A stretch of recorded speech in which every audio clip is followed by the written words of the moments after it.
প্রতিশোধ নেওয়ার। আয়, এখন আমরা দুজন মিলে প্রতিশোধ খেলি। এ মতখোর, তোর এই কানা ভাগিনা নিয়ে এখন কি করবো? হ্যাঁ, ঠিকই বলেছ। কি ঠিক বলছো? হ্যাঁ, যা। হয় তোর ভাগিনার চোখ ঠিক করে নিয়ে আয়, নয়তো কোনো ফেলে দিয়ে আয়। সারা জীবন আমগো ঘরে বোঝা হয়ে থাকবো নয়তো। উফ, বাপ মা তো মরছে, তোর জ্বালা আমার শেষ হচ্ছে না। ওই যে দেখ হসপিটাল, যা গিয়ে নিজের চোখ ঠিক করে নিয়ে আয়, যা। আমি গেলাম, আর ফেশন ফেশন কিন্তু আসবি না, সাবধান। হ্যাঁ।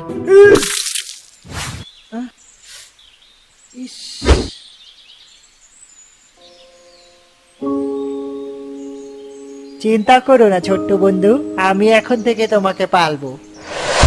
আর ওই দিনের পথে আমি ওই মানুষটার কাছেই থাকতাম। আমারে অনেক যত্নে লালন পালন করি বড় করছিল উনি।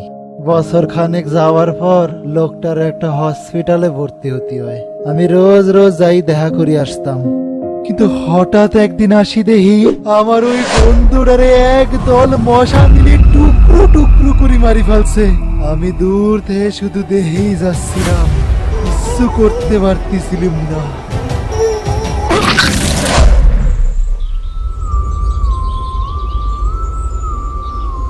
আমি তোমার মৃত্যুর বদলা নিয়েই ছাড়ব বন্ধু, আমি তোমার মৃত্যুর বদলা নিয়েই ছাড়ব।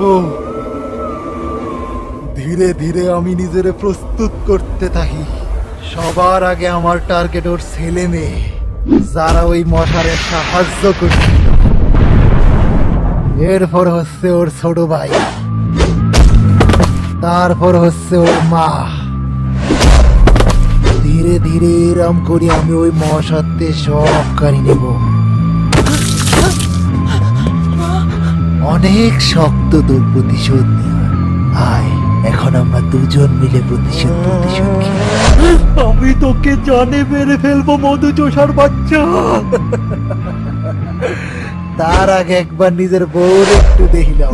আমার বউ, আমাকে বাঁচাও প্লিজ। আমার বডিতে যদি এক তাচর লাগে, ওইদিকে তোর বউয়ের শরীর থেকে তার মাথা আলাদা হয়ে যাবে। দয়া করে আমার বউটারে ছেড়ে দে।